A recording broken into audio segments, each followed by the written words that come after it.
Everyone, this show is sponsored by ExpressVPN. Stop putting your online data at risk. Get protected at expressvpn.com/RTTV.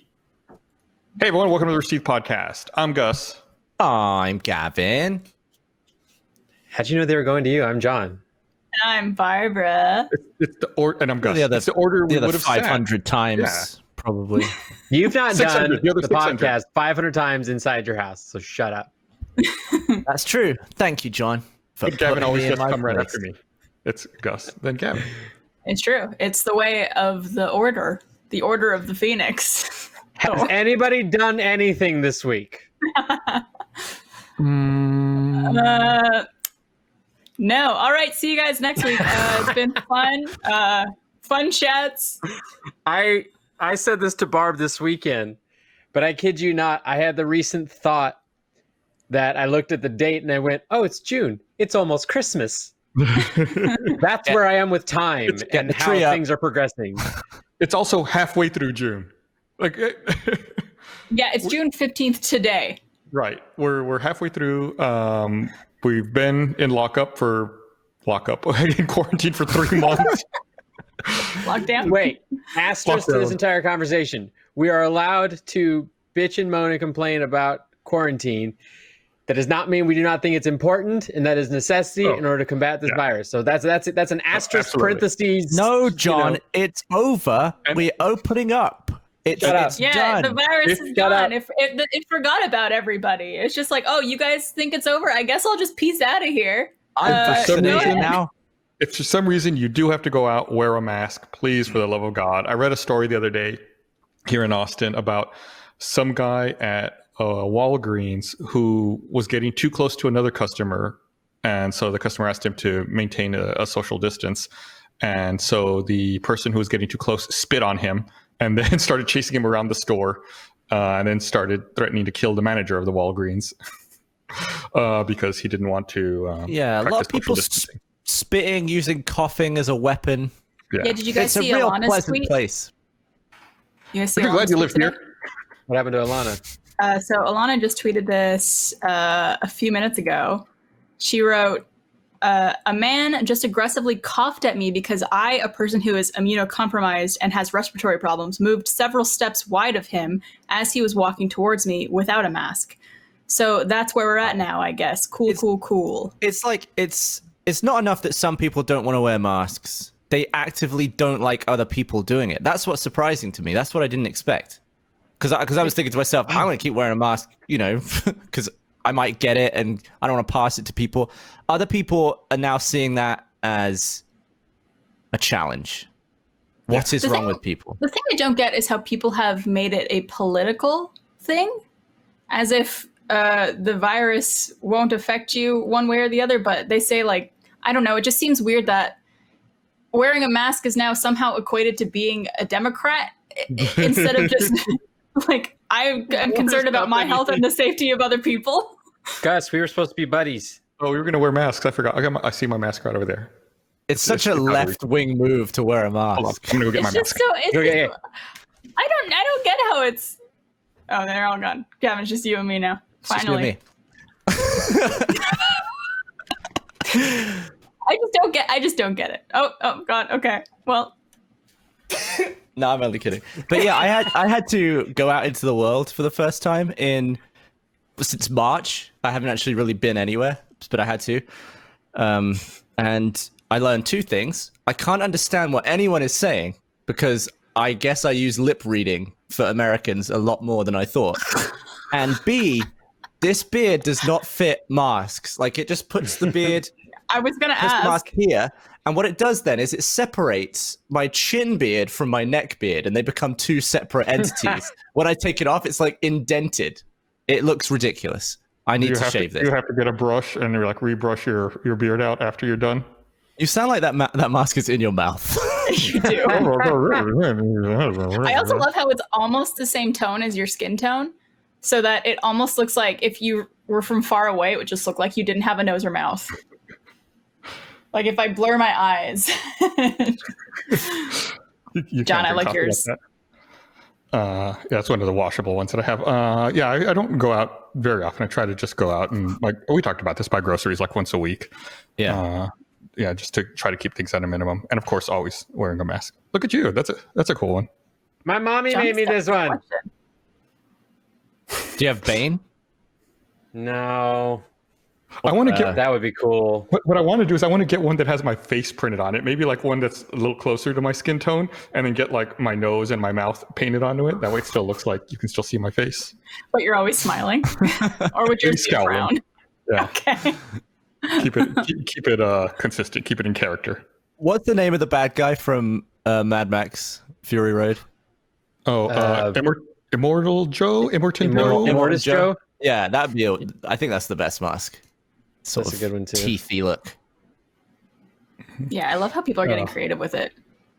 In case anybody's wondering, Who Framed Roger Rabbit still holds up and is maybe a perfect film. Why Just was check, anyone? I checked for everybody this weekend. Yeah, I do like an annual check. It's still good. Still holds up. It Did One you of the best stream that, or movies do you of have all a time. disc? Disney Plus. Okay. No, I was listening to an episode of Staying In with Emily and Kumail Nanjiani and Emily V. Gordon's podcast that ended. It was a quarantine Boo. podcast. And a part of their show was they always talk about like what they watched during the week. And they had kind of a cool meta theme to their week. They started off watching The Last Action Hero, which is amazing and a great meta commentary on the action franchise and Schwarzenegger's career as a whole. It was a box office flop, so a lot of people will not have seen it. It did not do well, but it was one of those ones that was a quiet critical hit. Was it? And now, I think now, okay. as I'm saying, like in hindsight, I don't think we were ready I'll say for like it. cult hit. I want to say cult. Cult hit. There you go. That's the term I was looking for. Cult hit. But then they watched Scream, which is also a great commentary meta film about How does that scary hold up? movies. I haven't seen that in forever.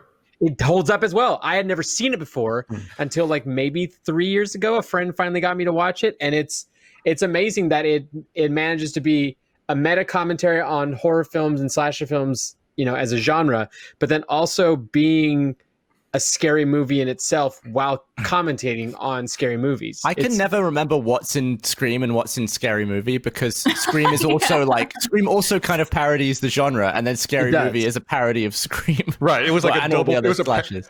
it was a parody of a parody, which is so weird. Parody of a parody of a parody. A parody of There a was commentary. there was another shitty parody movie. I think it was called. There's a lot of shitty parody movies. There was one called "I Know What You Did Last Friday the 13th" or something, and that was Jesus.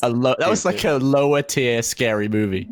But back Speaking to of Scream, though, Scream 4, if you watch that now, someone has smeared Vaseline all over that movie. Carry on. wait, just what? like the lens. It's the entire thing is blurry, but like deliberately dreamy looking, and it For looks some like reason, I don't think I ever saw it. garbage. Kevin, for some reason, I was thinking I don't know why, my brain just like stopped working. I thought you were referring to your own physical copy of Scream 4. Like you took it and had like somehow put Vaseline on it. I was like, why are you telling this to us? This is Really weird. lubes up any console you put it in. I have to share a couple things about Who Framed Roger Rabbit though, because then they moved on to Who Framed Roger Rabbit, and I adore that movie. It's amazing. Jessica Bob Rabbit, Hoskins, Sexual Jessica Rabbit. Awakening. I mean, The original I- hentai. the movie was made for family and kids of all ages. Like it was meant for that. Like it's clearly trying to get, you know, families come watch it, but there are jokes in it, and there is like humor and content that is so explicit and adult. I don't know how it slipped through some of the censors. What's like an example? when Hoskins meets Baby Herman outside of his office, Baby Herman's got that very attractive friend that's helping him in his baby carriage. In that scene, he sends the toots out to get cigarettes or something. No, to get a paper for bets.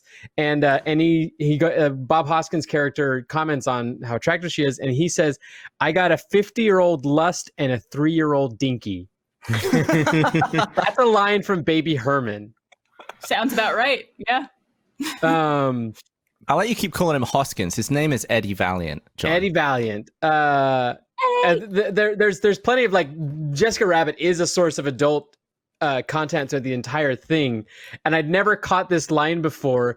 But when they all get caught near the end, and then the weasels have them in the Acme factory, and they're frisking them down, and they have to frisk down Jessica Rabbit, and that one weasel's like, "I'll take care of this," and he goes and he like reaches his hand way down her cleavage, and he comes out with like a bear trap in his hand. Valiant turns to Jessica and goes, "Nice booby trap." I never realized that worked on 2 levels. That was perfect.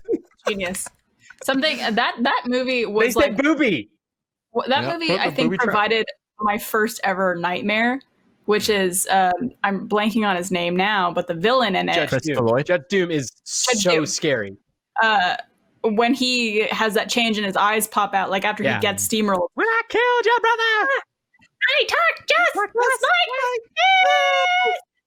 that gave me nightmares for no joke, probably like a month or 2. I watched the movie with my kids, and when it gets to that point, like it really gets scary because then it just escalates from there. He starts pulling out weapons out of his hands. Mm-hmm. Oh no, it like starts getting scary when they steamroll him. Yeah. Like they literally go over and they show him getting it, like, and it's like pops up and he does that weird. It's like a half second later he does that. He's like thrashing around. I think I told this before on a different podcast, but the version of the movie I had was recorded off the TV. It was on ITV or something, so it still had all the ads and stuff. Nope, but it had all the scary stuff cut out, and I watched that version, and I'd only seen that version. I must have watched it like 50 times. And then eventually when I like bought it on DVD, I watched it again, and all these like extra parts, like they cut out all of him talking. They cut out his eyes like coming out of the mask and like doing all this crazy shit. They showed like his arms and like whacking Valiant with the anvil hand and stuff. But a lot of like the close-ups and all the scary like menacing like spinny eyes, all of that was cut. So I was watching it as probably a teenager, way older than I used to, and I was just like, "Oh!" It was like a new movie. I was like, "What's all this extra scary shit that I've never seen before?" What a great experience! It's like you're getting. It's like a movie you loved, and then there's like a whole bunch more to it that you had never seen before. It's like getting to watch it for the first time, for a second time. Yeah, but that reminds me of.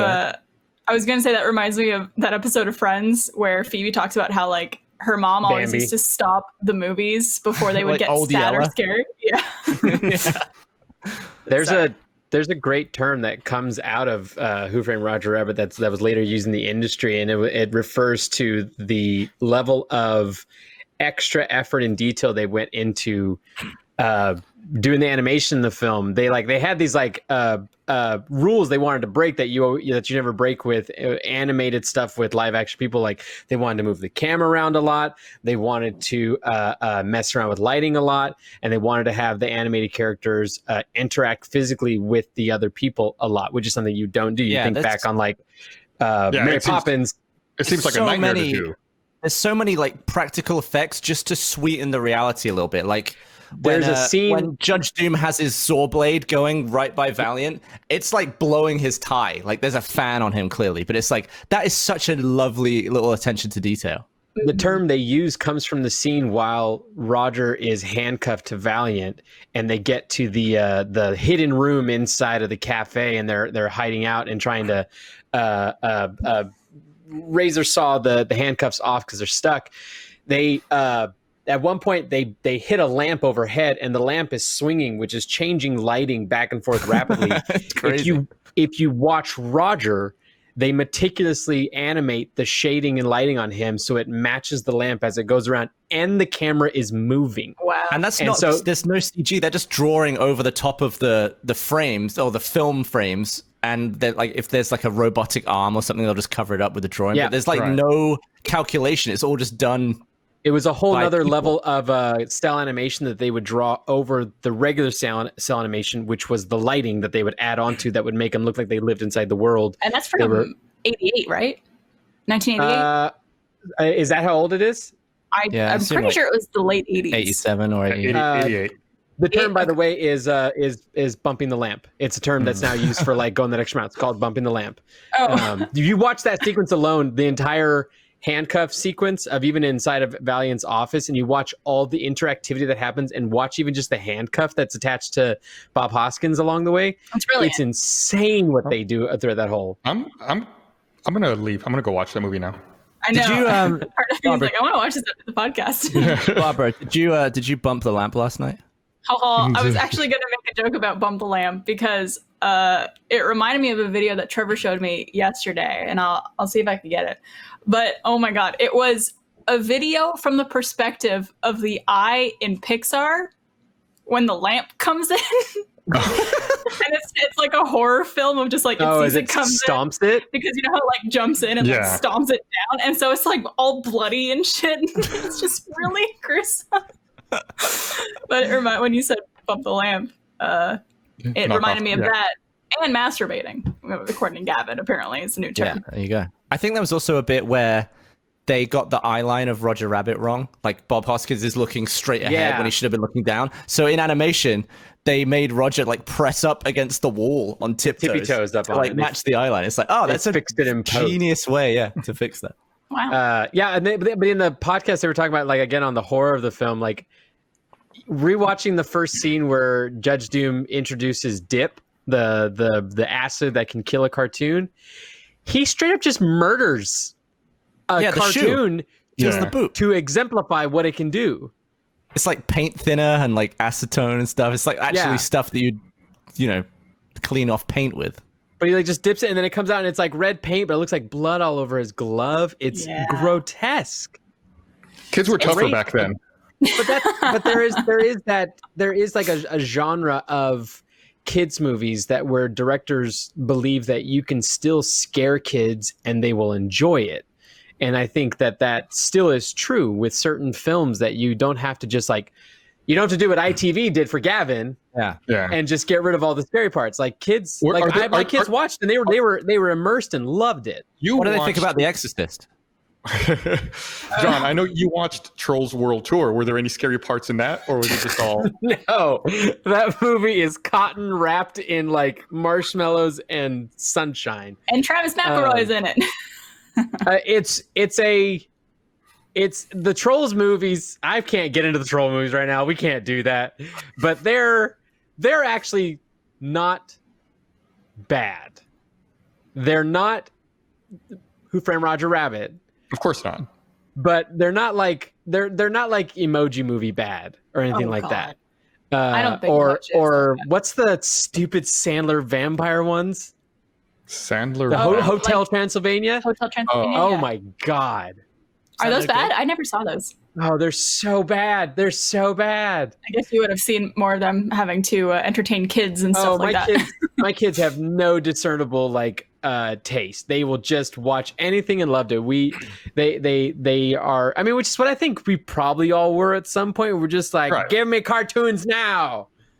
Yeah. Except when I was a kid, there were two. Yeah. This episode of the Rooster Teeth Podcast is brought to you by Hims. I get a lot of compliments on how thick my hair is. It's good to know there's something out there to help guys who are afraid of losing their hair. Did you know that 66% of men start losing their hair by the age of 35?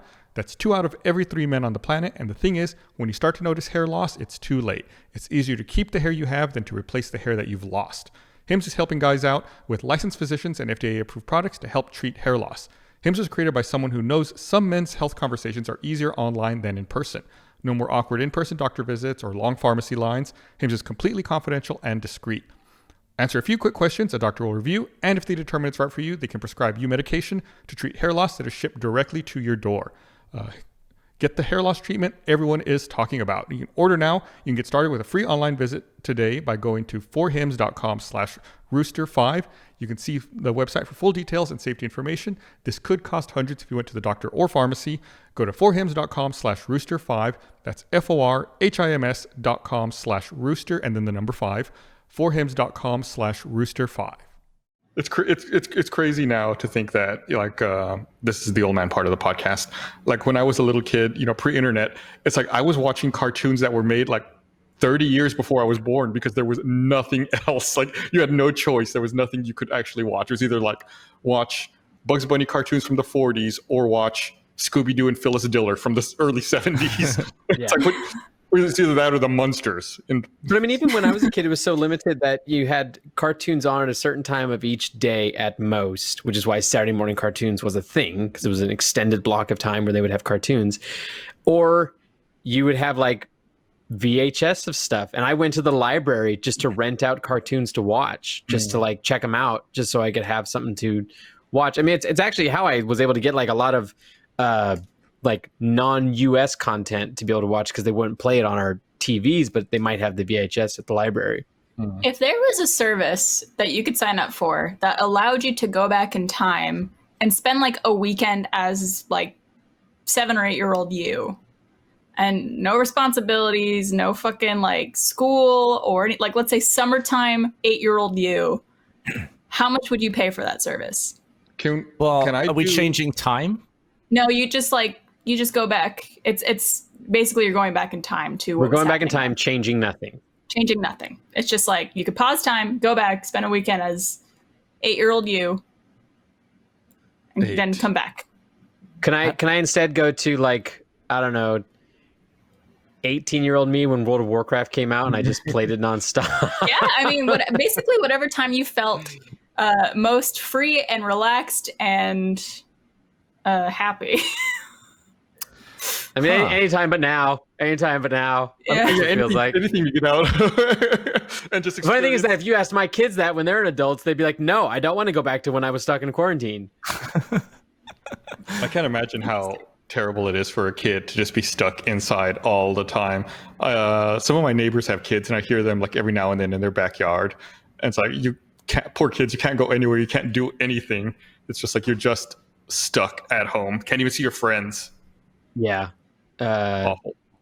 I have a pool at my apartment complex, but I have no desire to, surround myself with people in an environment like that. I don't really care to traverse the crowds, but I did find out that my pool opens early in the morning, and I'm an early riser. I get up at 6 most mornings, and my kids are pretty early too if they get to bed at the right time. And so we went to the pool at like 8 o'clock in the morning on Saturday and hung out there for like an hour. No one was there. The pool was heated, and we had a good time, and no one was there. And that was like the most we had done all summer. The pool was heated?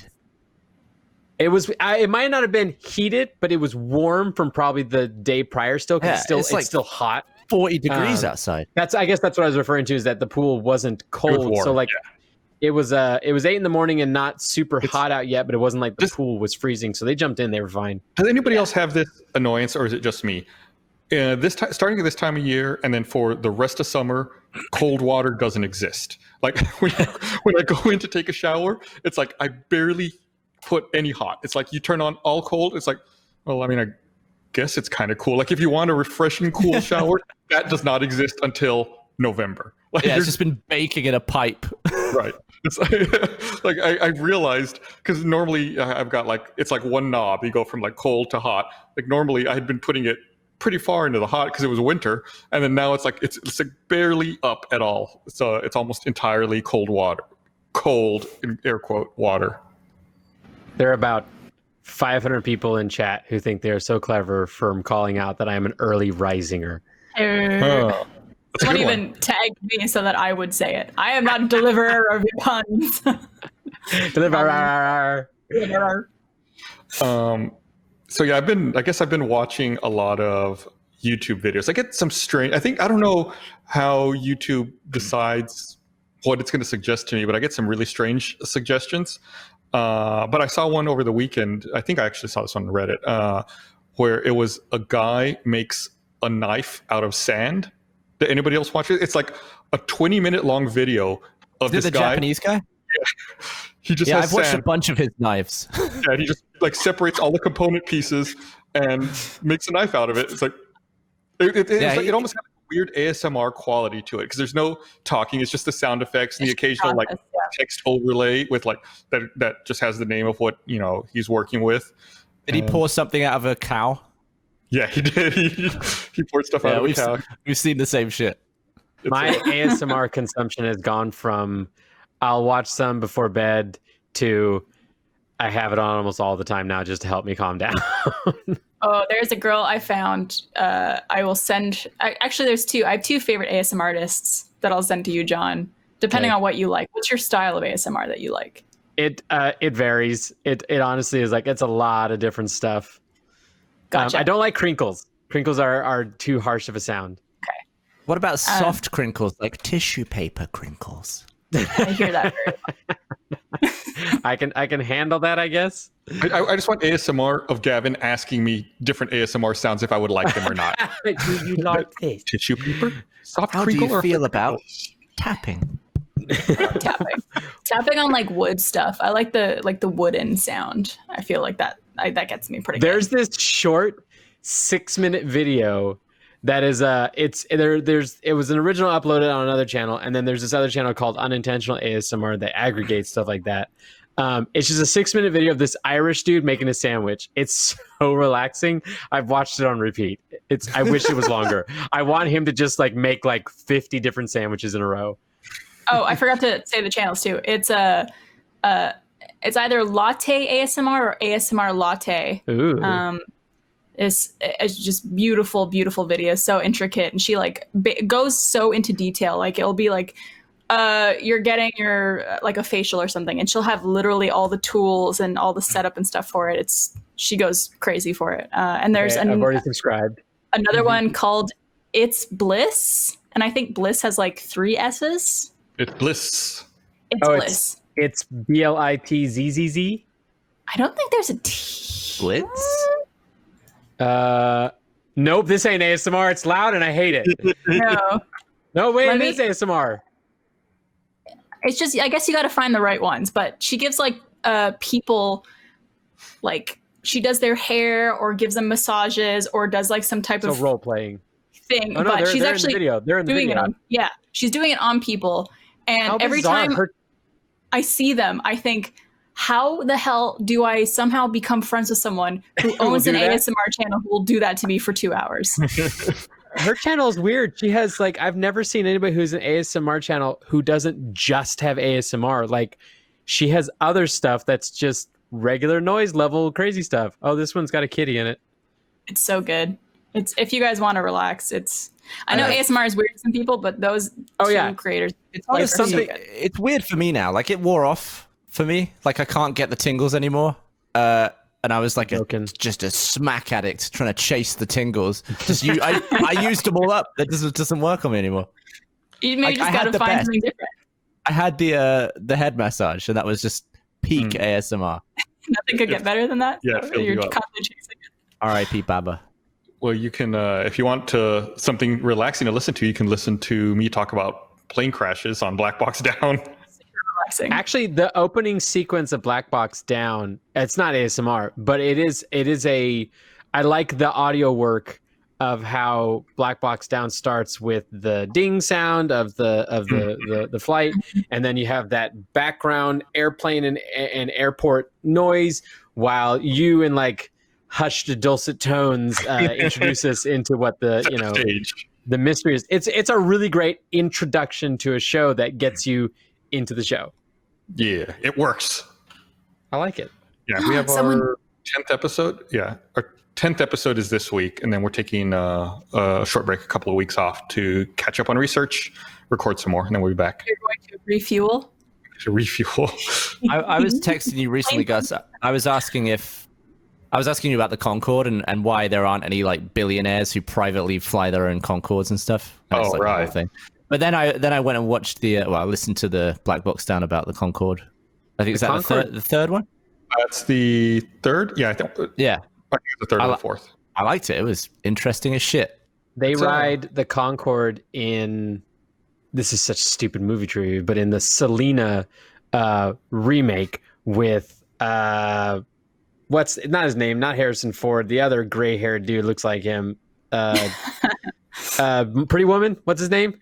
Richard Gere. Richard Gere. Did you say the Selena remake? Isn't it Selena? You like the Tex-Mex singer? No, the movie. Maybe Selena. What's the? Is it movie? Serena? What is it?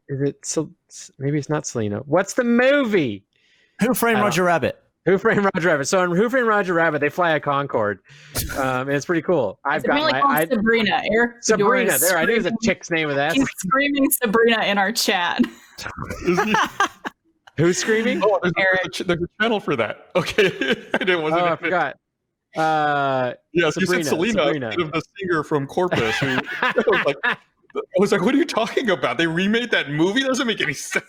Sabrina. It's funny to have this picture of just Eric, and he started the discussion, and it's just him screaming Sabrina. Does Richard Gere work anymore? Yeah, I think he seems to have it so bad with the rumor. I feel like that has never happened on that scale to any other actor. his hamster one or his gerbil one. Yeah, like who started that? It's like the most globally. It has stayed with him. Rumor. He made. He hasn't made a film since 2017. He was in a miniseries last year. What was he? Oh yeah, he was in a miniseries. Eight episodes. The gerbil has already come up in chat, and I know we're like a minute ahead of the chat. So they're even chat is thinking about the gerbil. Yeah, it's pronounced Who is gerbil it? in the United States.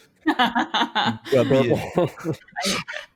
I was we were talking about planes. I read an article the other day. I think I sent it to Gavin a couple of weeks ago. How in April the airport passenger traffic in Austin fell 96.6%. I So mean, it's only isn't 3.4% that of the number of people It's just compared crazy. to last year. So like in April of 2019, there were 1.4 million passengers in the Austin airport. In April of 2020, there were 47,000. Yeah, I mean, well, that's COVID for you. I'm curious to see now with people. It's not even relaxing. Richard Gere. It's Harrison Ford. It was Harrison Ford in Sabrina. John, you had a podcast about movies. What is wrong with you? You're the movie guy. You're the movie guy. It was Harrison Ford. Sorry, I just had a moment where I couldn't find Sabrina on Richard Gere's filmography, so I had to look it up. Oh man, I just watched a Sorry, Richard guys. Gere movie. I watched First Night. That's a good one. I don't remember that one. What was that It's one? got Sean Connery and Richard Gere. isn't Richard Gere in An like Medieval. IGHT or KNI? Okay, a KNIGHT. Yeah, it's Richard medieval. Yeah, Gere it's was in about- that Pretty Woman movie? He's blonde. Isn't Yes. he in another movie with Julia Roberts, or am I going crazy? Yeah, my best friend. Brockovich? No, Runaway Bride. Oh. Right. Okay. I was like, I know there's another movie that I'm a fan of that I've seen with both of them, but I couldn't remember what it was. My Best Friend's Wedding is another good one with Julia Roberts, but not Richard Gere. Was it someone in No. chat? Yanni D1ST says, I just imagined Edward James almost shouting Sabrinas. Oh man. This episode of the Rooster Teeth Podcast is brought to you by Undies. Remember, this Pride Month, it's critical we take a moment to recognize and remember the intersectionality between pride and the racial injustices that we continue to endure today. And this month, through their MeUndies Gives initiative, MeUndies continues to take action to achieve their mission of creating a more thoughtful and accepting world by making $50,000 donations to both It Gets Better Project and Black Lives Matter. They, like MeUndies, are committed to standing up against hate and intolerance by creating a world where hope outshines fear for all people. With MeUndies Gives, simply by shopping at MeUndies, you can help them support this cause. MeUndies has been a super long time sponsor here. They make quality, super soft, comfortable underwear. I always talk about it. It's the only underwear I ever wear. MeUndies has this brilliant thing called an Undies membership, where every month the softest undies appear at your door. The convenience factor is clutch. You never have to leave the house. You get site-wide savings, early access, free shipping, pure joy. MeUndies has a great offer for you guys. For any first-time purchasers, you get 15% off and free shipping. Got to give this super softness a try, especially because they have a 100% satisfaction guarantee. To get 15% off your first order, free shipping, a 100% satisfaction guarantee, go to MeUndies.com/roosterteeth. That's MeUndies.com/roosterteeth. Thanks to MeUndies for sponsoring this episode of the Rooster Teeth Podcast. I had a movie podcast, but I don't have like encyclopedic knowledge of all film history. I don't know if you know this. There's a lot of movies. There How many is, do they but I make, mean- like 10 a year? They pushed back, They pushed back Tenet, right, to Yeah. the end of July. It was going to be July 17th, and now it's like July 31st, I think. And they pushed Wonder Woman back to October or November. think- October, I think. Do you think Nolan has once again gone ape shit with IMAX cameras? For So Tenet. Yeah, I I hope he read- has. was it I want to say it was for Tenet. I'll have to look it up, but I read a story about how they had to have a shot of a 747 crashing into an airport. So rather than try to do it with visual effects, they bought a 747 and crashed it into a building. What? How do you do that? They said it was cheaper to buy the plane and to crash it into the building than it would be to try to do it with visual effects and make it look good. Obviously, Including the cleanup and everything? Like, my God. I don't think it was a plane that could fly. It was just like the shell of the plane, but still, you know, they bought. What do they like plane. tow it into the building? How did they get it to move? It's a plane. What they did is they threw a building into the plane. The plane doesn't go backwards. There's that little tug pushes it, so it's already possible. And your plane is loaded with people and luggage at that point. I love big builds done for movies that are insane like that, like the highway they built for Matrix Reloaded. They built like a mile of highway. It might not have been a mile. I think it was a mile. They built like a mile of highway that they then would film, get to the end, reset, go back and film again. It makes me wonder. I always think about how shit Scrubs would have been if they didn't have an entire abandoned hospital to film in. Like, imagine if they had to build sets for all that stuff. It would look super low budget. You start like once you understand a little bit of like the background of production and like the cost of locations and how like moving around increases the, you know, the how expensive your episode or movie is, and like you have to kind of work within a budget. Then you start noticing a lot of those things. I've been trying to watch Space Force. It's not good, but there are it wants to be good. It's so close to being good, but it's not good. I can't do it. We're 6 episodes in and I'm still just like, eh. That's me. I have watched 6 episodes now, and it's been I'm trying to get to the end because I want to finish it because I think second season could be good. Because that's what he's known for. What's his name? Who makes the Office stuff and that kind of. He's known for good second seasons. But you could just wait till the second season was out and then watch the first season then. I could. Oh, better idea. You're probably going to rewatch the first season. You end up watching the first season twice because you'll be like, I don't remember it. You know what? I have a lot of time right now. I was about to say what I have a lot right now is time. I ruined my own joke. Anyways, Space Force. There are episodes where you're like, they ran out of budget to go like really use much anything else, so they had just used the one hangar that they had rented out to shoot this entire episode. Did they get slammed by COVID, or were they done before COVID happened? It's a good question. I would assume they finished before if they're putting it out, right? Like they would have been shut down.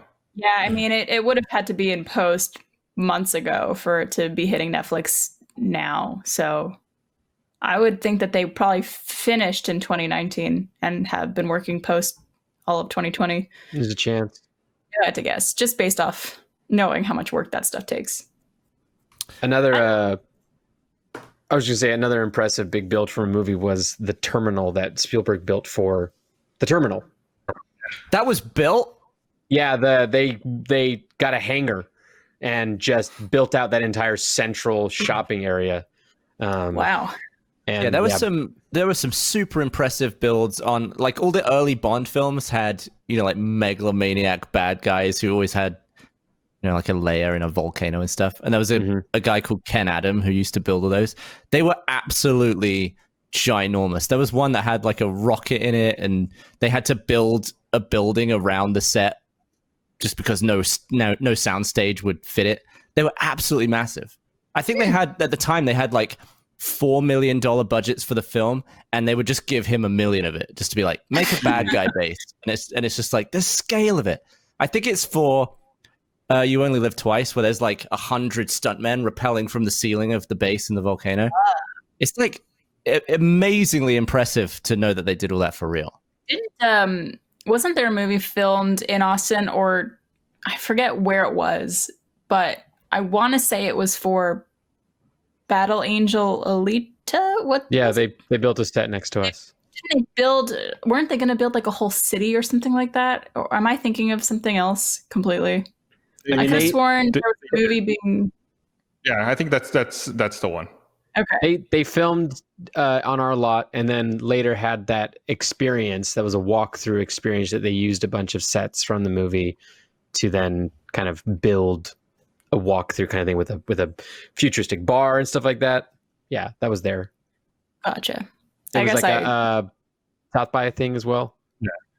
But thinking about like big impressive stuff, like we talked about Christopher Nolan buying the 747 to crash it into a building.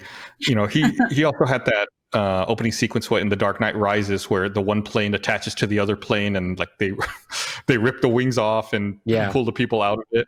But I always think like him, Christopher Nolan and James Cameron must just have like some kind of rivalry to see who can top each other in terms of like over the top amazing things. Like, even over 20 years ago, James Cameron built pretty much a replica of the Titanic to film that movie. Yeah, it was only like slightly smaller than the Titanic. 90%.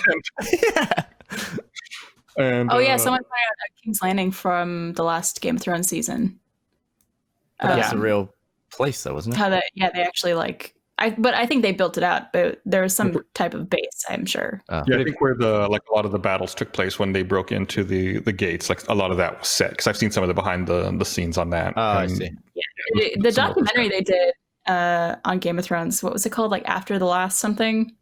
It's on Hulu. There's some documentary like covering the production of Game of Thrones, but they go over creating those areas and those locations, and it's just mad how much work goes into it. It's insane. But the Hook also was one that I think a lot of people don't think about being a huge set build, but like the pirate city and ship was built in a hangar, as well as Lost Boys village in an entire hangar. Spielberg likes his big sets. Yeah, I gotta watch that again. It's a good movie. I've seen that in forever. It's also like it's fun to get into the sort of sci-fi element of like Robin Williams in that movie is like 200 years old. Yeah. So you actually like think about how long these people have been around, but he's like got some young kids, but he's like he's like a couple of centuries old. It's mental. Yeah. Well, I mean, that's like the age of some of those Lost Boys. I mean, and Hook, but yeah, Robin Williams aging like that. It's crazy. The Lost Men. No, they're still boys. They're still boys. Itty bitty. Itty bitty boys. Talk about unintentional ASMR. The scene where the boy goes up to Ron Williams and like messes around with his face. That was always ASMR for me. And That got me as a there kid. you are, Peter. Yeah. Yeah, it's a light touching. Yeah. I miss Robin. I feel like I'm going to change the subject here because Go for it. Do it. we're done talking about Hook. I saw that Never done talking about Hook. Never. Animal Crossing finally got unseated as the number one download on the Nintendo eShop. What did it? Minecraft Dungeons. Oh. I think Animal Crossing had been number one for 3 months since its release, and finally Minecraft Dungeons came out and toppled it. That's 3 months is an impressive amount of staying power. It's been great. I'm done with it now, but it was there when I needed it the most. Why did it? I put it down because I started playing Factorio like 2 weeks ago. Wait. I played Factorio before, but a couple of weeks ago I read an announcement that they were planning on finally getting out of early access. They've been in early access for like 4 years at this point. So they're finally getting out of early access in August, I think. And I was like, oh, Factorio, I should reinstall that. And like all my game time now is just purely Factorio. You just said the name of it in the last podcast, and it just stuck with me because I've been looking for a game. I need a new distraction, and I've played it for about 20 hours since Friday. Oh my god. Barb wants to talk about why she's still playing Animal Crossing. How did you know? Because I saw you trying to get you're just trying to get in there, like, but Animal Crossing. I'm still playing it. Barb destroyed her island. I did my island. I worked really hard on it. You guys have all been there. John and Gus, you guys came for a stream. Gavin, you came because I invited you over to wish on some stars. I was having a shooting stars one night. I made my first wand. Look at that thing. Oh my god, that is the cutest thing of all time. Don't cut away. Just stay. Oh, get him. Get the beard. For those listening on audio, when this There's a comes out, Gavin is holding the smallest, cutest little kitty. He's biting his nose. it's small and it's playing in its beard. What's his name? Q? Q. Oh, he's so good. Cutie. I can't wait for chat to catch up. They're going to love that. I know. But now I'll talk about this again. Change the subject back. Yeah, continue. Sorry. I got to a point where I was like, I feel like I'm bored of my island. I've watched so many videos of island tours and seeing what other people are doing that I wanted to try it. And so I made the decision to demolish everything that I built. Like all at once? I mean, it definitely did not happen all at once. It's taken me like you didn't start demolishing and rebuilding. You just all demolish. I felt like it would be easiest for me to get rid of everything and then kind of start from scratch. The most annoying friggin' thing ever has been the trees and the flowers, though, because those don't stack in your inventory. So if you pick up something, it takes a whole slot up, especially if you have like a lot of flowers around. You also can't store flowers in your house. Like if you're in your house holding flowers, it's like F you. Yeah. So it's been tedious, but I love my island so much better now, and I'm working on it. And I want to invite you guys all back to check it out at some point because I'm very proud of it. But that's like my favorite part of the game is designing island areas and playing with like the landscaping and decorations and stuff like that. So it's just been super fun to do again. So no, I mean, don't get me wrong, it's a great game. I put in tons of time playing Animal Crossing. It's my most played game on my Switch when I look at my hours. It's like several hundreds of hours. It's more than Mario Kart and Breath of the Wild combined, which I thought would, and Stardew, which I never thought would be dethroned. Yes, I'd have to look. I've played a lot of Stardew. I don't know if I probably played more Animal Crossing than Stardew. I'm pretty sure. I jumped in. Play even more when you come visit me. She wants to show up for Island again. Actually, Gus and I are going to stream our Wake Up with Gus show tomorrow, and we'll go around islands. Gus will not be on the next episode because he's going to take a little bit of time off. The one after. The one after. So we're going to have to figure out who's going to do it with me. Maybe Barbara will be done. Or you want to travel around? Replace it with a Factorio factory tour. Yes, that's exactly what I was going to suggest. I sent Gavin a video of my factory. It was awesome. Earlier. Oh, maybe you and I should do that video then. Oh, yeah. This episode of the Rooster Teeth podcast is brought to you by Mercari, the selling app. Do you have a bunch of stuff lying around the house that you just don't use? You know the kind of thing, a kid's baseball glove that no longer fits, a pair of jeans you might have only worn once, who doesn't have an old phone hiding in a drawer somewhere? Let me tell you about an app you can use to sell this stuff. It's called Mercari. Mercari is the selling app that makes it fast and easy to sell almost anything. You simply take a few pics, add a description, and boom, your item is listed. Mercari will even email you a shipping label when it sells. Everything ships to you. There's no meetups with strangers.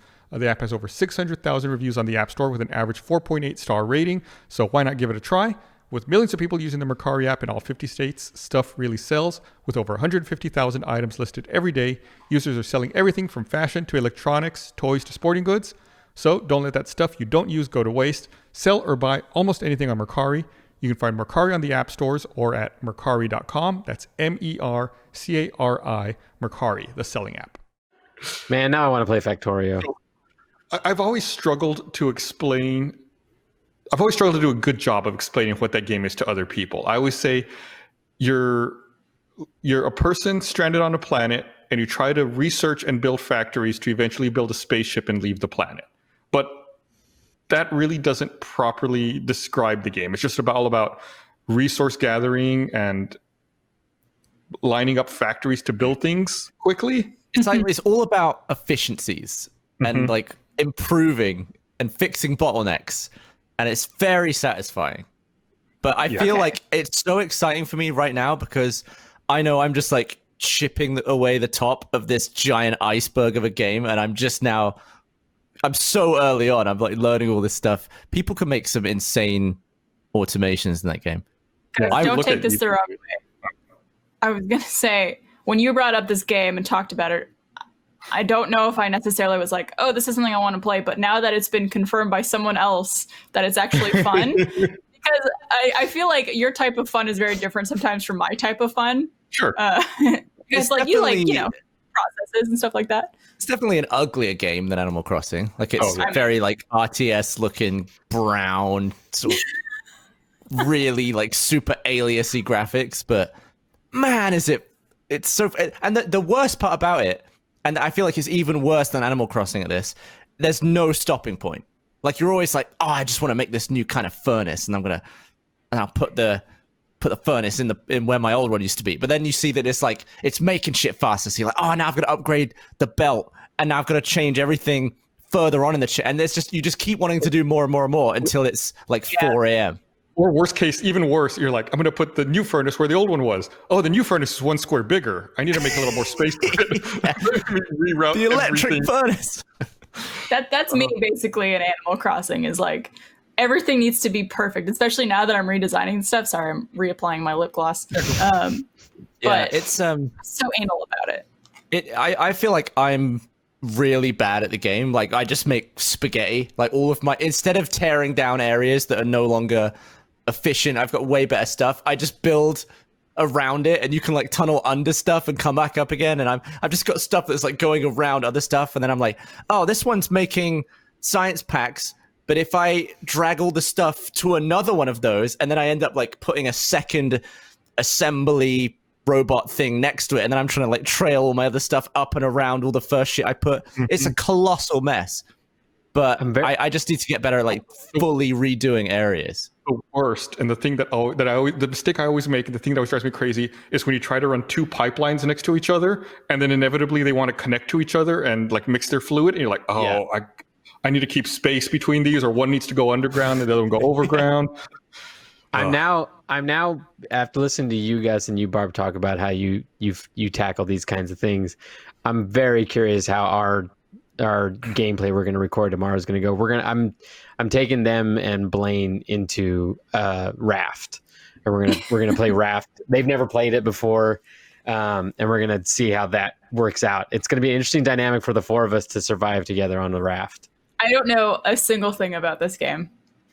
It's a sandbox builder that you're all surviving on a raft in a world that's covered with water. It's like very Waterworld-esque. Okay, so you're always on the raft then. Yes, the raft is always moving. You're always on the raft. There's points where you can get to little islands and stuff, but you live on the raft. Okay, yeah, I booted it up and I made sure that it ran, and I played for like a minute or two, and I was like, is this the entire game? I'm throwing a hook up trying to grab things? Yeah. Okay. Then the shark came by. Yeah, the shark is there as well. It's going to be fun.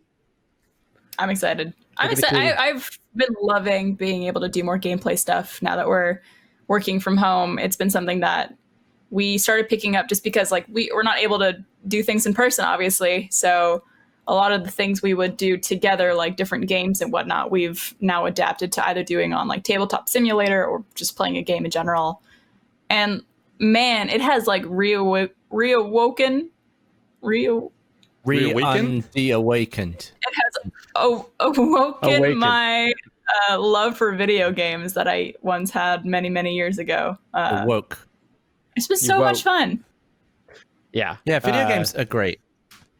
Although it was slightly disappointing to learn that Gus was cheating in Factoria, but you know. I played enough of the game. I didn't. I disabled enemy spawns in my most recent factory because I just didn't want to deal with them. I've played enough with them. Pain in the ass. I don't want to deal with that. I just wanted. They are a real pain in the ass. Yeah, I wanted to build something big and not worry about having to constantly fight off the stupid. You know that bridge I made across my giant lake to make a pipeline to get oil? They just immediately ate that. Yeah.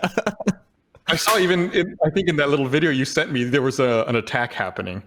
So in Factorio, as you build stuff, you create pollution, which mutates and angers the local animals, which then begin attacking you. So you have to fight them. You can put down turrets and flamethrowers and shit. Yeah, it's a good game. I think it's the highest rated game on Steam. Factorio? Really? Yeah. Damn. And it's still in early access. I think they said. Go ahead. With a lot of excitement that you are now like a fully nuclear run factory.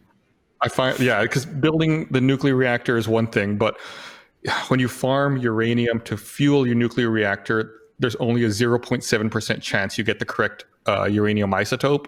So it's just like it's just a nightmare to make sure you have enough centrifuges to to process it. I have an alert set up to the circuit network where anytime the correct isotope of uranium comes through, it plays a sound that I can hear, and it flashes an alert on the screen, so I know that it's processing correctly. Barbara, it looks like she's I kept doing that, thinking like maybe they'll cut to me because I was just like the whole time you were explaining that, and they never cut to me, so I just kept going.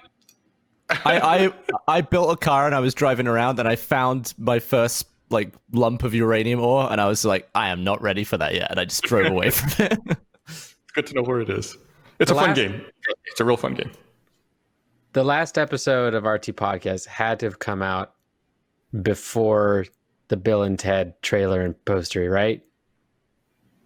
I don't remember. If it didn't, we didn't talk about it. Yeah, we didn't talk about it. Okay. I honestly didn't know about that until just now. I say that in case you wanted to talk about it.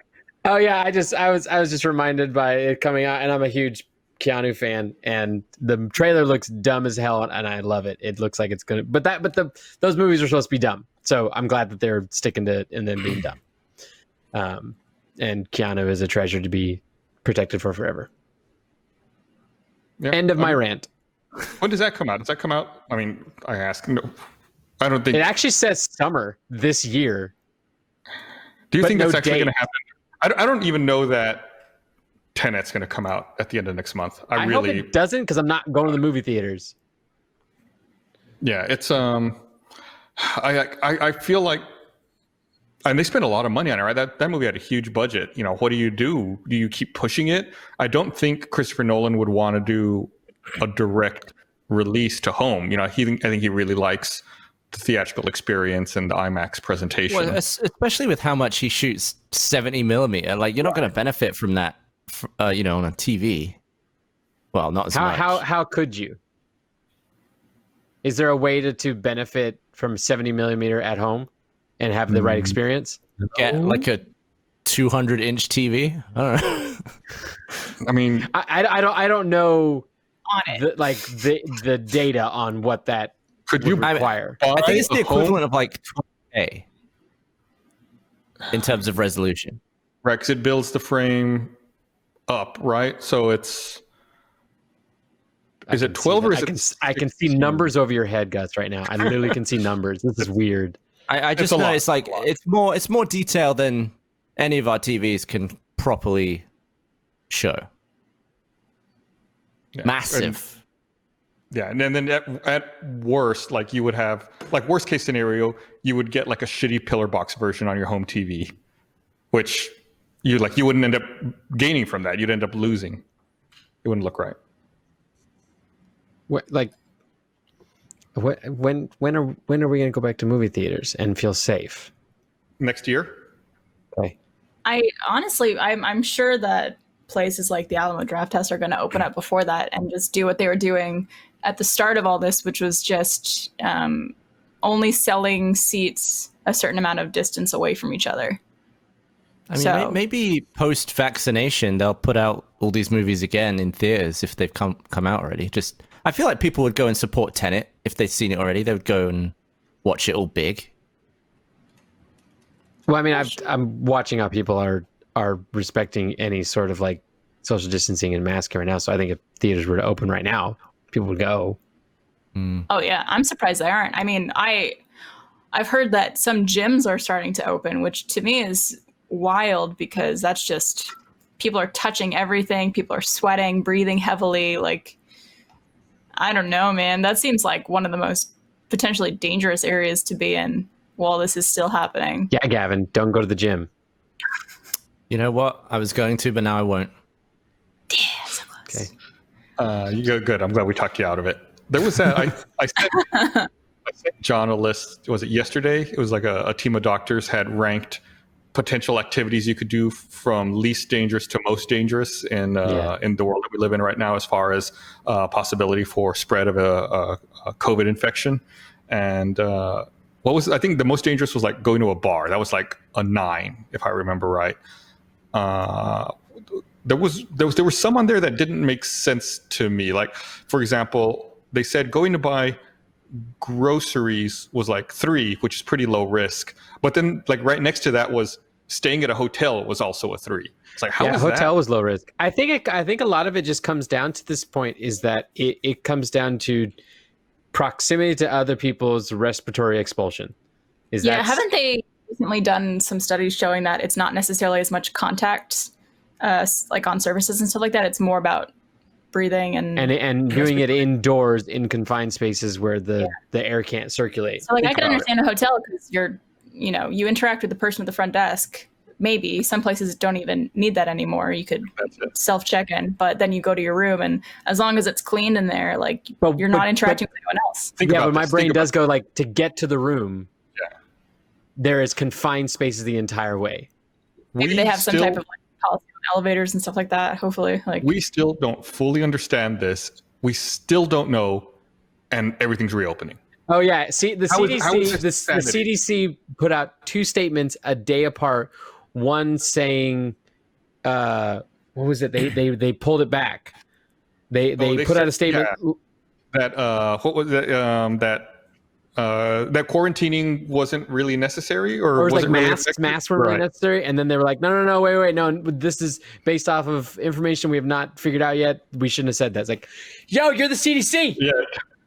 I think that there's something released today. I think Dr. Fauci said something about how they didn't want to promote the use of needing masks until they knew more about it, because fucking medical people needed the masks and they were already on short supply. So I think they wanted to discourage people from going out and buying up every single mask in existence. Yeah. They said that it was something not needed.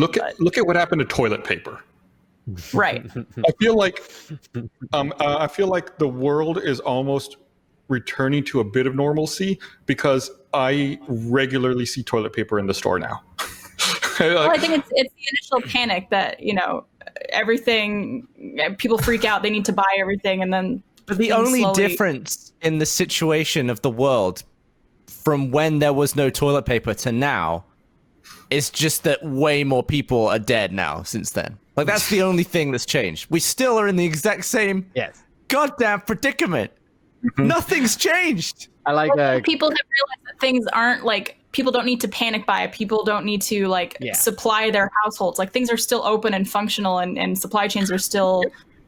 You know what I'm having trouble finding? You're talking about supply chains, Barbara? What are you having trouble finding? Canned refried beans. What? Okay, it's very specific. I can't find them. They're sold out everywhere. Like, I did my grocery shopping today. I went to 2 different stores. No canned refried beans.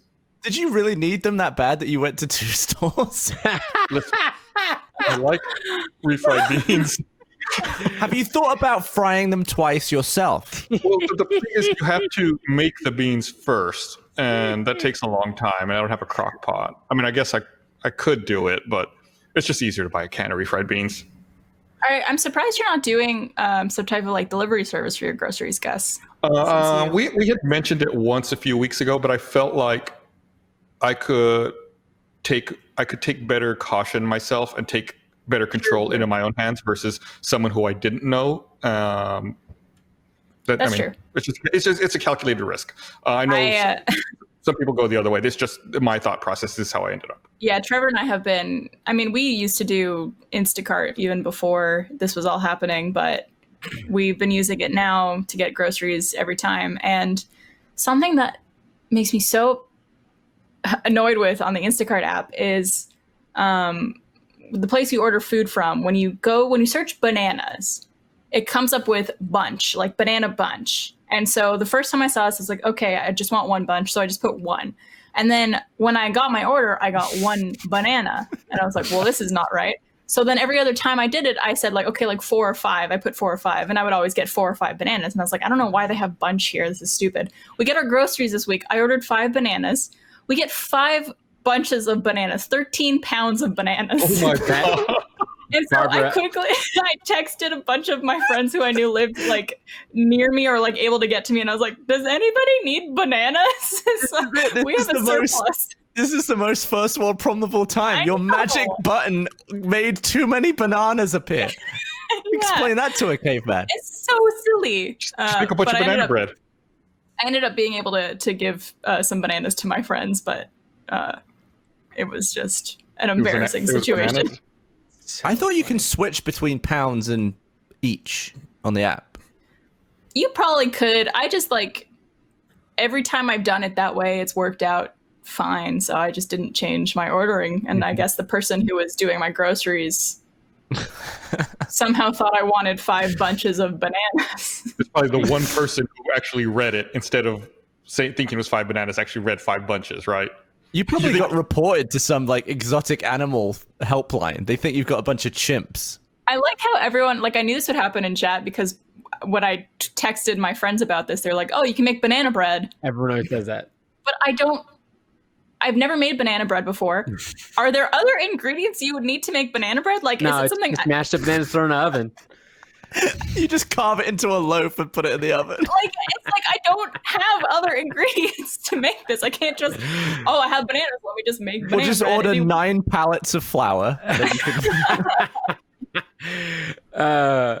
Speaking of first world problems, since we're in that silly point of the conversation, I've noticed that I've become a little bit upset that one of my favorite pastimes in the past was getting the weird, crazy promotional cereals that companies put out that are like obscure.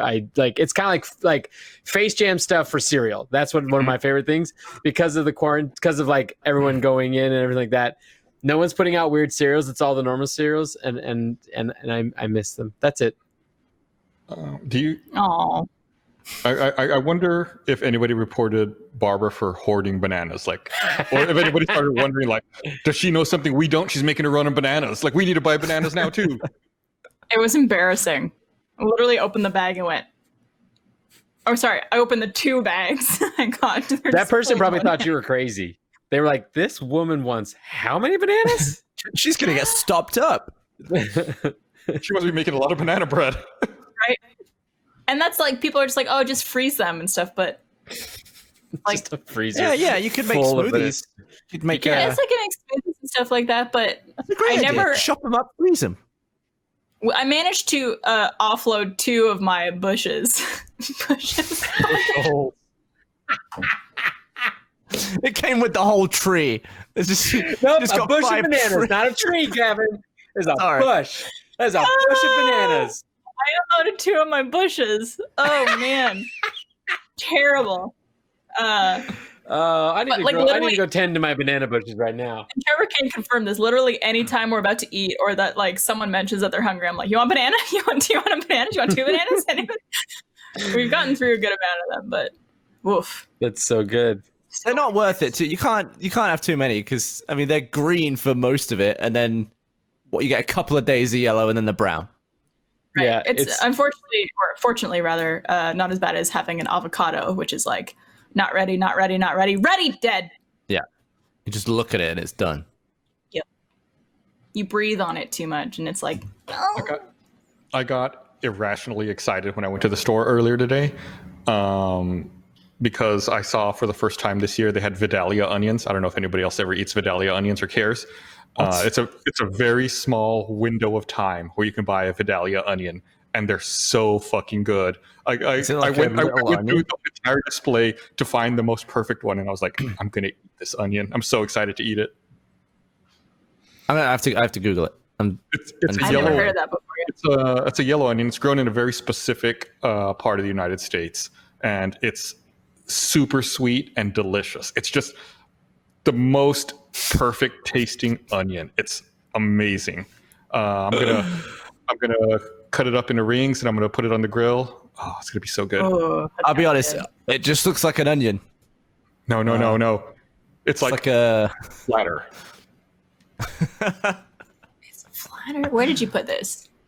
See, now there'll be a shortage because I bet a bunch of people have never heard of them, and now they're going to be clamoring. And they're only available for like 6 weeks, maybe. I don't even know how long. They're only available for a couple months around this time. Doesn't Becca's family have like an onion empire? Do they deal in Vidalias? Vidalias are from a very specific area, and I believe Georgia. They can only grow in one like piece of land. That's why they're only available for a certain period of time. You should grow your own somehow. You should import some Georgia and plant your onions in it.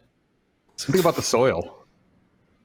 Oh yeah. Let's see. It's 1986. That's a new onion. That's a new onion. Oh no, In the the grand cultivation scheme of things. started in the 1930s. Why isn't there new shit now? Like we don't have any fruit that was invented in like 2012. You have like those cotton candy grapes. You what? Oh yeah, the cotton candy grapes. They basically taste like cotton candy. They're just, I'd say, sweeter grapes. Because that's what we I needed wouldn't- from grapes. And Apparently, and people like cotton candy grapes? I don't like cotton candy grapes, but some people do, I'm sure. Yeah. Oh, people like cotton candy I grapes. see. I was just trying to make a new shirt.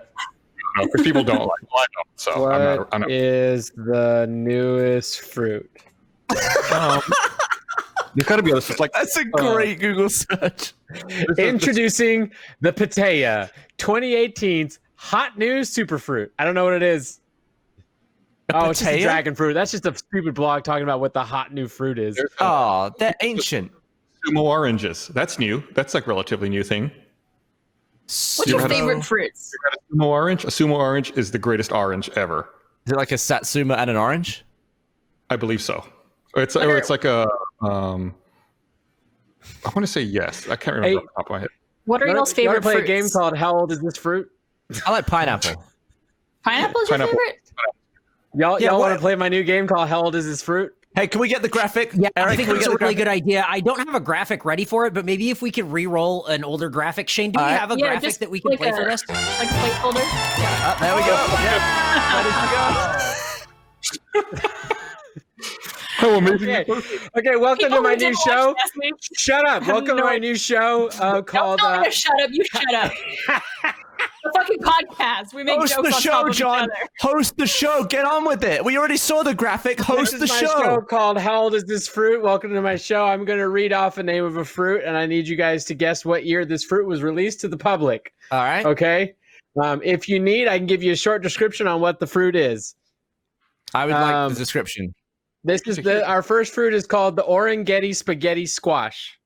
Orangetti spaghetti squash. Oh, the only spaghetti squash sold in Israel. It was the first hybrid Israeli vegetable grown in the United States under its own name. Starting it off with a hard one, huh? It has an intense orange color.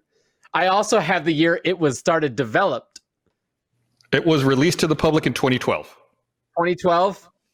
What year was the birth of Judaism? I don't know. All I know is fruit here, dude. Time? I will No. vote beginning of time, John. Okay, going pretty far back. Pretty early on. They did, record the history of fruit and vegetables way in the early. They carved it into the, Here, I'll tell you what. Well- It was sooner. It was after 1950. How about I say that? It was after 1950. I'm gonna say 1989. 65. Barb is closest. 1986.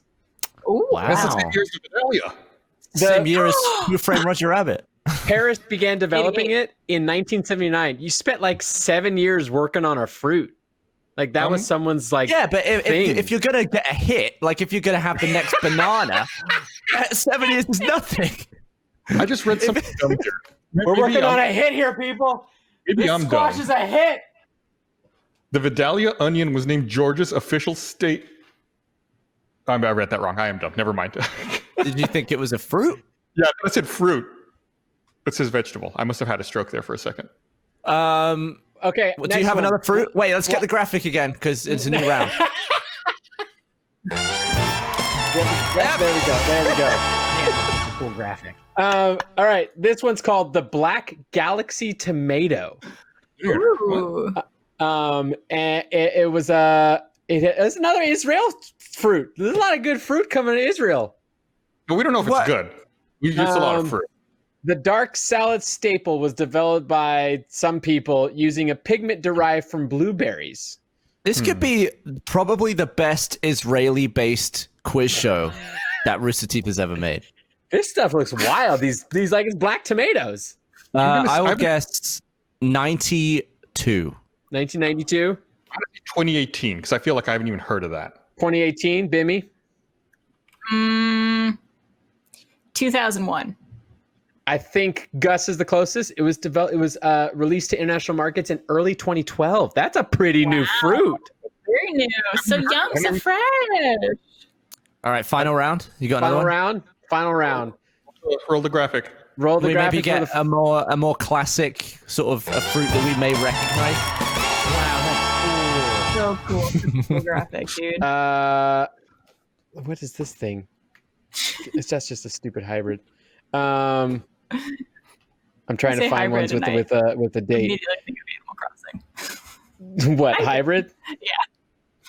Yeah. How about doesn't have a date? Tell me a date on this one. Stupid. Fine. The Gallia melon. That's a classic. Yeah. The Gallia melon. Oh, I would put that in maybe like 1890 or something. 1890. Yeah. I'm going to say 1960. 1960. We did 1980, 1960. 1890 and 1960. So quite a range here. 1942. What did you say, Gus? 1960? Yeah. You were closest. It became a multi-million-dollar hit internationally in 1974. Wow, that's a new melon. That's a new melon. Thank you for joining me for the first episode of How Old Is That Fruit? What was the name of the show? How old is that? Doesn't matter. It was called Yelp Review or Movie Review. You missed the most important fact. It was developed in Israel. It was? Israel. Thank you so much for all the fruit. People are Yo, what can I sleeping on say? Israel and their impact on the fruit world. Oh, I just closed the tab that I had all of the fruit on, and chat is just dates. People guessing along with us. I love it. There's a lot of people guessing like 700. 236. 32. Oh, somebody went like March 12th, 1953. They went for a dead shot. I guess fruit is new. Like some of these fruits, I feel like if I was alive 100 years ago, I would mainly be thinking like, man, there's no computers, we can't contact each other easily. I'd also apparently be walking into a supermarket and seeing way less fruit choice. Or like you'd be like, what's new this week? Ooh. When you talk about new fruit, do you consider the bananas that we have now to be new fruit? Well, because the original bananas went extinct. Right, because like old bananas are gone, so all we have are these shitty bananas now. What year was that? In the 50s, right? Like 52 or something? When did So they're like- the new bananas come? And how do I order 5 bushels of them? I don't know. A brief history of bananas. I don't want to read a brief history of bananas. What you want to probably do is look up tropical race 3. That was the disease that exterminated the previous ones. And I bet it's because the bananas didn't practice social distancing. Yeah, they didn't. They need to wear masks. Dude, I just got an email from the Austin ISD school district here, and they're laying out what they're going to do for school next year. They're planning on opening up the public schools again in August. And I'm laughing at one of the requirements they're going to put on there, which is the kids are going to have to wear masks. Like, if people right now are yelling about them having to wear masks, they are not going to go quietly into letting their kids have to wear masks at school. It is not going to work. I think that's their plan now to reopen, but I bet No, it is. It is right now. It's going to change 4 times. it's not going to happen. I think, we're on. I sent John a lot of articles about COVID and coronavirus. There was an article that I read on NPR, I think it was on Friday or Saturday, that was like, what did it say? What was it, John? It was like second wave of COVID in the United States? Yeah, Question mark? No, we're not even done with the first wave yet. It was just a picture of the graph having never gone down enough to show where another wave could start. Yeah. Yep, sounds about right. People But how in chat dare are you saying, make me wear a mask for 5 minutes? Brock in How am I chat is supposed to saying breathe? there are still the old bananas. The supply is just incredibly limited. Guys, we need to buy the old bananas. Limited Where are they? edition bananas. Where is this like last breeding pair of bananas that's living somewhere? Michelle? I want a limited edition banana. How much is it going to cost me? Banana Probably not on apocalypse. Instacart. It was it was the 1950s, Gavin. That's crazy. It So wasn't now the I want to know beginning what the original bananas. What do you- What You can I know, search for? What can I search for to find the old bananas? Because I keep typing old bananas, old style bananas, bananas classic, and I'm not finding Mine is for anything. Eric. Mayan bananas. There, I put it in Discord, Eric. One thing we need to do for Eric this week on the Eric Week 2020 is find him the old banana. You got to get the old banana, but then I want to get the old banana and I want to make you guys eat it on the podcast. That's what I my want. plan. That's what I'm looking for. Well, Yeah. Eric is gonna be over by next podcast, so you're. That's okay. Then it can be banana week. I should have got my 5 bushels at that point in time, not the week before. I'm gonna be bananaed out. John, you were asking what the old banana tastes like. Do you ever wonder why like banana flavored candy or artificial banana flavoring doesn't taste like banana? Oh, It tastes like the old banana. that's wild. So like, what's I the didn't- runts? Runts are like those fruity. Right. Am I dating myself by referencing runts? Are those still a thing? Don't worry, I got. Yeah, the banana on those always tasted worlds different from a real banana. But good though, right? It would be weird As to if you're have like- a banana. Yeah, it was a much more like vanilla-esque flavor. Why didn't they just change the name of the type of banana? But they just kind of replaced banana, but there should have been a new type. Banana. Like Like a this- different word, but there's still a banana. Yeah, but Banana. there's a bunch of apples. I don't like go and say, get me an apple. You'd probably be like, oh, I want a cheeky Brayburn or a Granny Smith Or a Fuji. or a Fuji. No, the only good apple is a Honeycrisp. I'm reading up on Oh. Israel's agriculture, and they're like a leading developer in like produce technology. It's pretty crazy to read up about Israel. Quite an impressive country in a lot of ways. if I asked you, Gus, do you want a bowl of melon? What would you say? No,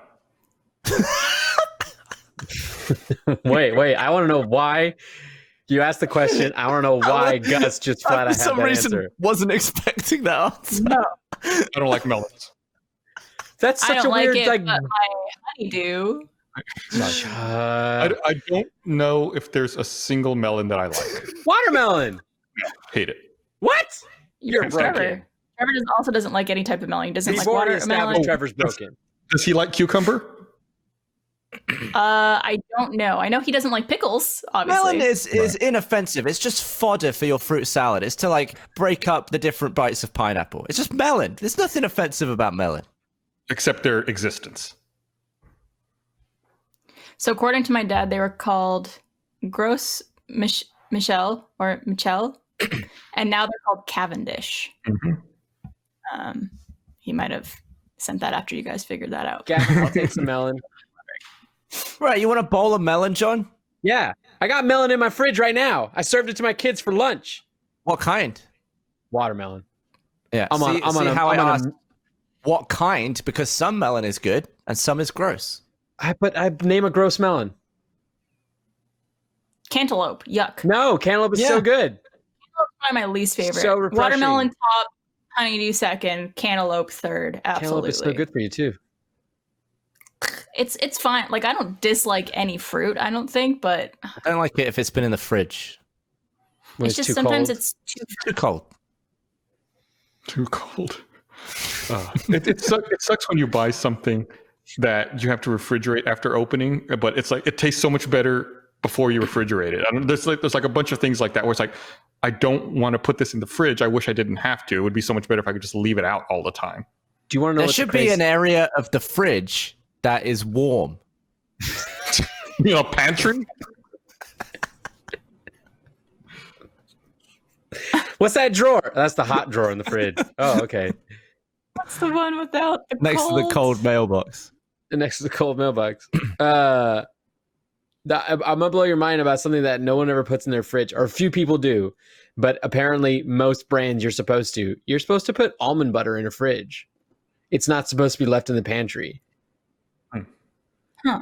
I always leave my peanut butter in the pantry. I never refrigerate peanut butter. You just you just listed something that I've never even heard of. I thought it was gonna be like some revolutionary thing. You've that never everyone heard has. of almond butter?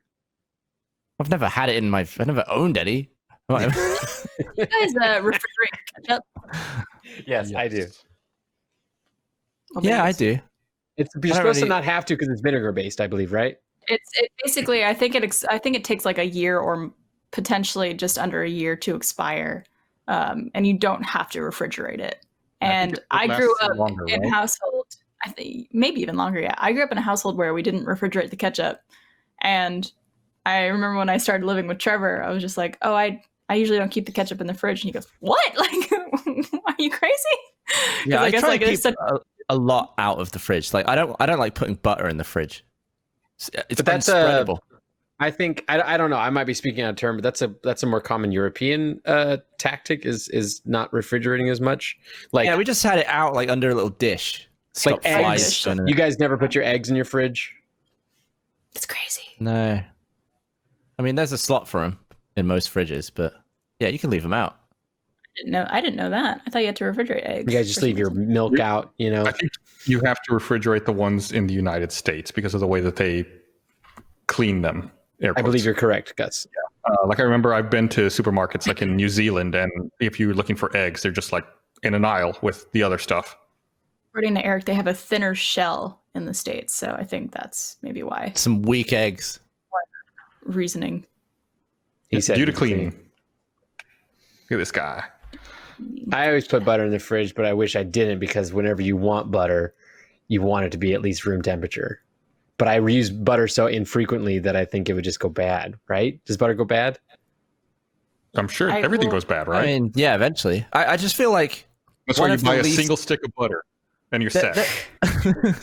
there's a lot of satisfying things in life, and you can identify them and be like, I like that. I like the way that makes me feel.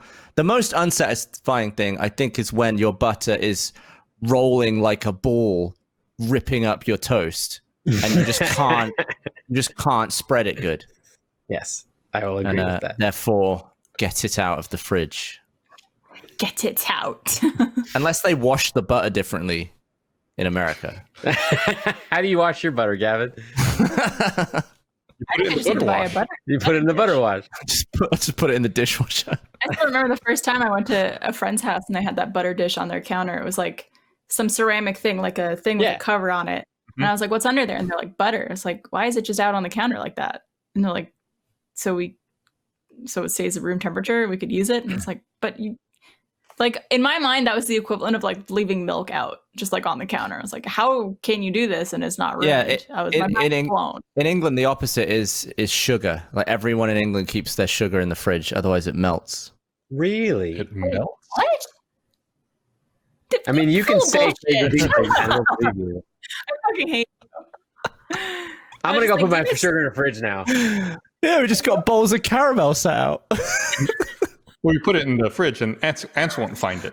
There you go. Yeah, there you go. Yeah, that was Good way to indeed do it. a lie. As a goof. As a goof. Look at you. You could be on Chump.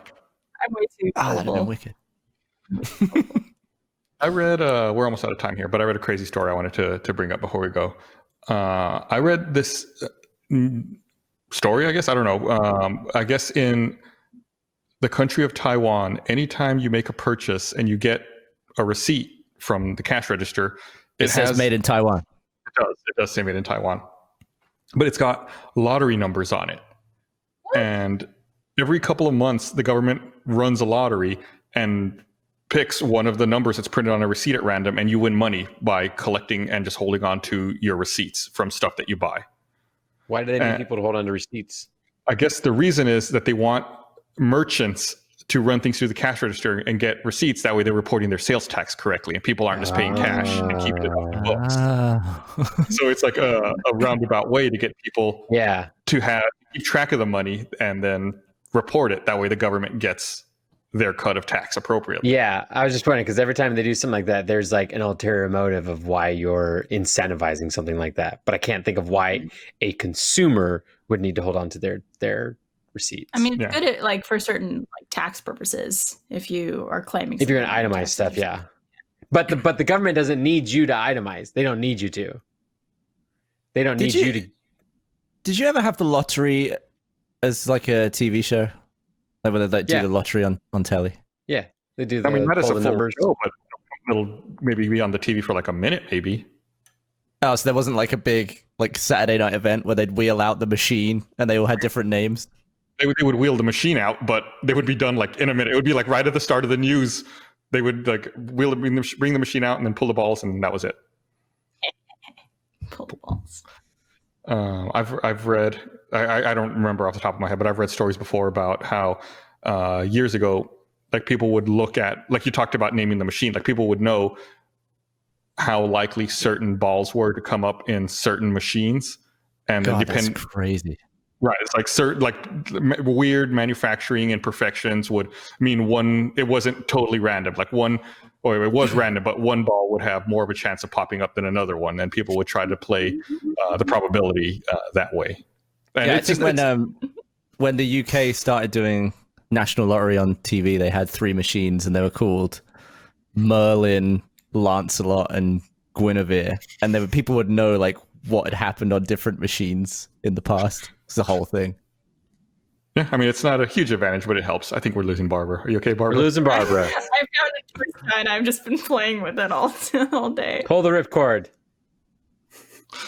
No, that's Barbara's evil twin.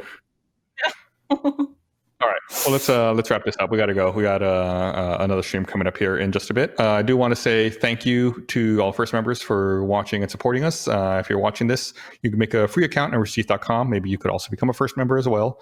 You get a nice little star next to your name in chat when we're looking at you.